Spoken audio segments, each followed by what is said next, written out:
आपकी ये मंदिर वाली जो जगह है वो कितने एकड़ में फैली हुई है? 22 एकड़ में। 22? जिसमें 322 छोटे छोटे मंदिर हैं भगवान के। ओहो, माने भगवान का पूरा शॉपिंग मॉल ही सजा के रखा है। साइलेंस। और इन सारे मंदिरों में भगवान की सेवा के लिए 142 पुजारी हैं, समझा? आपके मंदिर के बाहर भिखारी कितने बैठते हो पता है आपको? क्या? भिखारी अंदर की 320 मूर्तियां, 142 पुजारी याद है आपको, लेकिन आप ही के मंदिर के बाहर बरसों से कितने भिखारी बैठते हो याद है आपको? मिलॉर्ड, इनके मंदिर के बाहर जो भिखारी बैठते हो उसमें किसी को भी मंदिर के अंदर एंट्री नहीं है। अब धूप हो बारिश हो बाहर सड़ते रहने का, अंदर पैर नहीं रखने का। ना मत कहना, ये आप ही के मंदिर के पुजारी ने मुझे बताया था। उसने तो मुझे ये भी बताया था महाराज कि कांजी भाई, ये केस अगर आपको जीतना है ना भैया तो हर सोमवार को आइए। तो मैंने पूछा मिलॉर्ड कि मैं कहाँ हूं? तो कहते हैं शिव जी के मंदिर में आइए और 1 लोटा दूध चढ़ाइए, फिर देखिए। मैंने बोला ठीक है, ये भी करके देख लेते। तो मिलॉर्ड में पहुंच गया मंडे को दूध का लोटा लेकर। ये लंबी लाइन लगी, सबके सब हाथ में लोटा पकड़ के खड़े हुए थे ऐसे। मैंने सोचा अंदर जरूर कोई दूध पीने वाला होगा, वरना ये सबके सब गधे थोड़ी है जो ऐसे लोटा पकड़ के लाइन में खड़े। मेरा नंबर है, मैं अंदर गया, अंदर कोई नहीं था दूध पीने वाला, कोई नहीं। बीच में वो काला पत्थर पड़ा हुआ था, उसे शिवलिंग कहते हैं मूर्ख। हाँ, शिवलिंग पड़ा हुआ था। और वो पत्थर मिलो, वो पत्थर दूध था। और वो पत्थर के बिल्कुल बगल में से छोटी सी पतली सी नाली में से वो सारा दूध बाहर की ओर जा रहा। मैंने बोला कि यस, बाहर तो कोई खड़ा होगा दूध पीने वाला। देखा बाहर भी कोई नहीं था। वो सारा दूध मिलो उस नाली से निकलकर बाहर गटर में जा रहा, टोटल वेस्ट। और वो गटर को लग के एक भिखारी खड़ा हुआ था, बेचारा 4-5 दिन का भूखा होगा महाराज, भूख के मारे वो कांप रहा था। उसको शायद ये दूध ही पीना था, लेकिन गटर में से कैसे? तो उस भिखारी को मैंने मेरा दूध का लोटा दे दिया और दूध पीकर उसने मुझसे क्या कहा पता है? भगवान तेरा भला करे।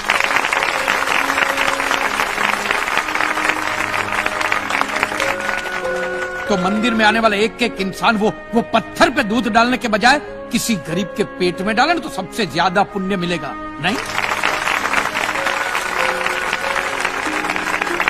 और हाँ मौलवी साहब, किसी दरगाह पे फूलों की चादर उड़ाने के बजाय किसी नंगे फकीर के बदन पे कपड़ों की चादर उड़ाई जाए ना तो अल्लाह को बहुत खुशी मिलेगी। और जीसस के सामने मोमबत्तियां जलाने से अच्छा है किसी गरीब की झोंपड़ी में जलाइए, तो उसके घर में कभी अंधेरा नहीं होगा। क्यों, तुम भी भगवान को नहीं मानते क्या? अरे मैं खुद भगवान हूँ। अच्छा, तो मैं अमिताभ बच्चन हूँ। देखो कांजी, दूध, चद्दर, मोमबत्ती ये सब चढ़ाना एक प्रथा है। भगवान की पूजा अर्चना, इन सब का मूल्य तुम नहीं समझोगे क्योंकि तुम एक नास्तिक हो। जगत की मोह माया से तुम अभी तक मुक्त नहीं हुए। आप तो हो गए हो ना, आप तो बिल्कुल मोक्ष के दरवाजे पे खड़े हो। तो ये जो रीति रिवाज के नाम पे ढोंग चलते उनको बंद करवाइए ना महाराज। शनिवार को हनुमान जी की मूर्ति पे कितना तेल बर्बाद होता है पता है आपको? लोग 2 रुपये के 5 रुपए के सिक्के यूं करके मूर्ति पे चिपकाते हैं। हनुमान जी इन सारे चिल्लर का क्या करेंगे? कांजी भाई बिल्कुल ठीक कह रहे हैं। साईं बाबा अपनी पूरी जिंदगी गरीबों के लिए और गरीबी में जिए। जब तक वो जिंदा रहे तेल की एक एक बूंद के लिए दर बदर भटकते रहे, और आज उनके मरने के बाद उनके लिए करोड़ों का सिंहासन, सोने का मुकुट, किसके लिए बताइए महाराज। एक बात बताइए, जो भी भक्त भगवान की श्रद्धा से सच्चे दिल से भक्ति करता है उस पर तो उस परम कृपालु की कृपा दृष्टि रहती है ना? रहती है ना? आया ना? तो चलिए महाराज मुझे यह बताइए कि अमरनाथ और वैष्णो देवी की यात्रा पे जाती हुई बस नीचे खाई में क्यों गिर जाती है? वो तो भगवान की भक्ति के लिए जा रहे थे, श्रद्धा से भजन गाते गाते जा रहे थे, तो भगवान ने डायरेक्टली उनको ऊपर बुला लिया। और आप मुझे एक गाड़ी ऐसी बताइए जिसका एक्सीडेंट हुआ हो और जिसके अंदर भगवान की मूर्ति या फोटोग्राफ ना हो। बताइए बताइए। I object my Lord. From day one ये आदमी बातों को यूं गोल गोल घुमा रहा है।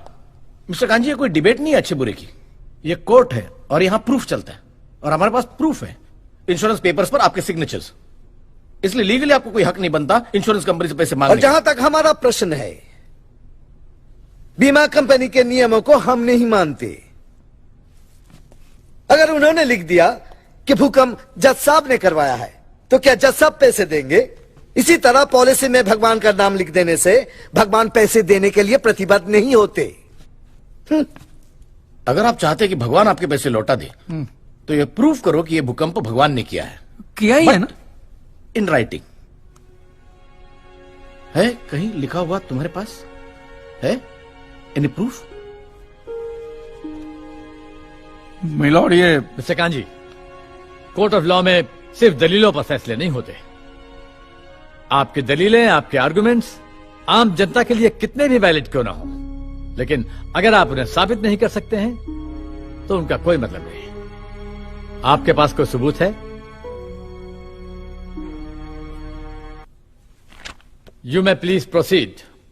योर ऑनर, इससे पहले कि मिस्टर कांजी अपने तीखे और कटाक्ष भरे व्यूज बिना किसी रेफरेंस प्रदर्शित करें, मैं उनसे पूछना चाहता हूं कि उनके पास कोई प्रूफ है जिससे वो साबित कर सके कि उनकी दुकान भगवान ने गिराई है? मिलॉर्ड, अब जो सवाल मैं पूछने जा रहा हूं उसके लिए मुझे एक ज्ञानी पंडित की जरूरत है। तो आप में से जो भी कोई ज्ञानी पंडित है वो यहां पे आए। सिर्फ ज्ञानी है, ज्ञानी। हाँ, आप बैठ जाइए।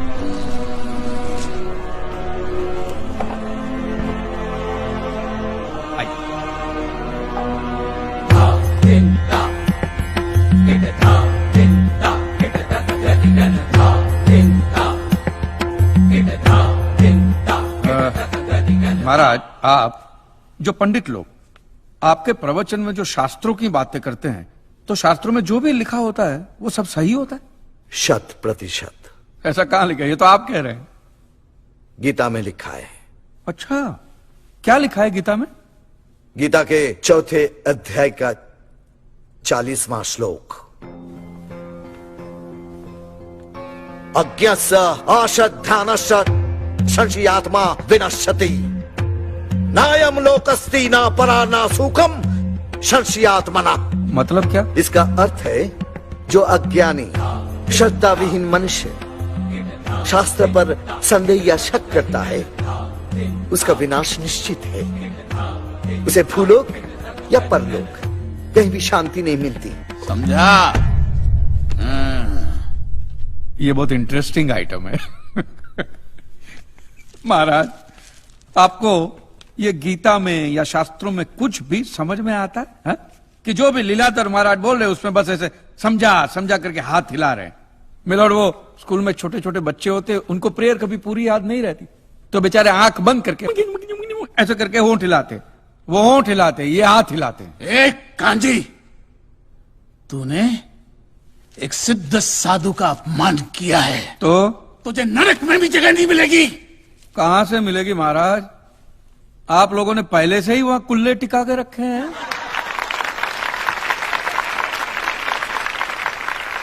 तेरा ये दुस्साहस नास्तिक!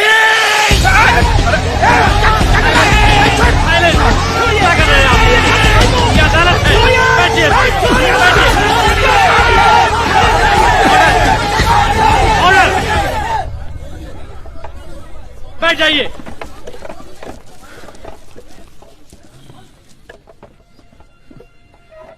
दुखेष्वनु द्विग्न मनः सुखेषु विगत स्पृह वितराग भय क्रोध स्थित धीर मुनि रुच्यते। अध्याय 2 श्लोक 56वां। अर्थात जिस मनुष्य के लिए सुख और दुख समान अवस्था है, जो भय और क्रोध से मुक्त है, जो स्थिर बुद्धि वाला है ना, वही सिद्ध पुरुष कहलाता है।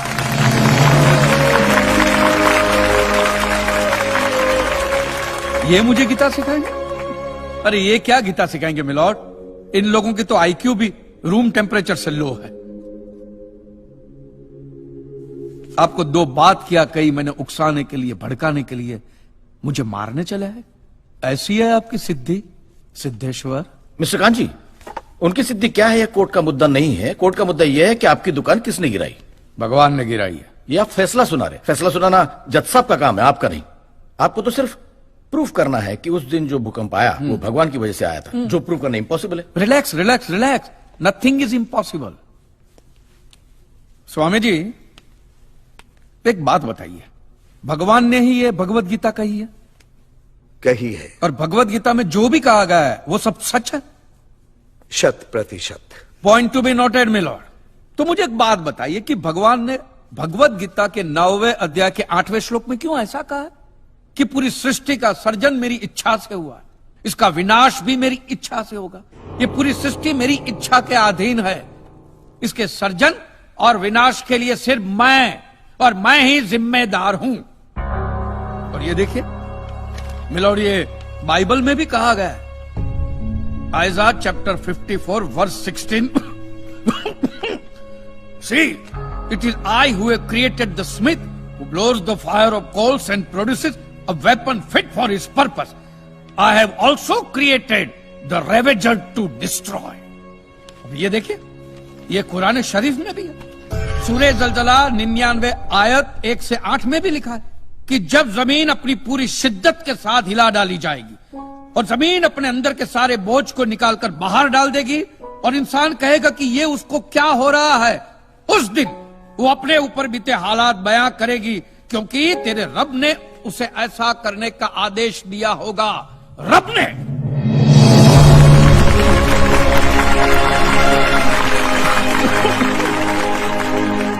इन सारी बातों का मतलब एक ही होता है मिलॉर्ड, कि ये भगवान द्वारा किए हुए भूकंप से ही मेरी दुकान गिरी है। मतलब it is an act of God. ये सब ऊपर वाले की करनी है, और मेरे साथ साथ जिन लोगों का नुकसान ऊपर वाले की वजह से हुआ है उन सब के पैसे भी ऊपर वाला ही देगा, नहीं तो उनके collection agent. Your honour, mister Kanchi Leeladhar Swami को बातों में फंसा रहे। सरदेसाई जी, क्या कर रहे हैं आप? अरे बोलने दो, बोलने दो।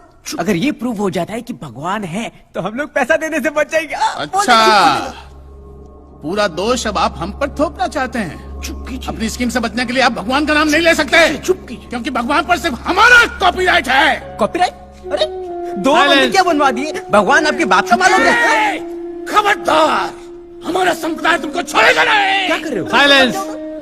रिलैक्स। आज तक तो मिलॉर्ड सिर्फ इतना ही सुनने में आया था कि भगवान की आरती होती है, आराधना होती है, यज्ञ वगैरह होता है। आज तो ये भी सुनने को मिल रहा है कि भगवान के कॉपीराइट भी होते हैं। भगवान के कॉपीराइट ऊपर वाले की ब्रांड बना दी गई इन्होंने। आज मुझे विश्वास हो गया है कि भगवान नहीं है, बिल्कुल नहीं है, हो ही नहीं सकता, क्योंकि अगर वो होते तो उसने आप जैसे पाखंडियों को तो कब का उठा लिया होता। मुझे जो करना था वो मैंने साबित कर दिया है मिलॉर्ड। अब इसका पूरा फैसला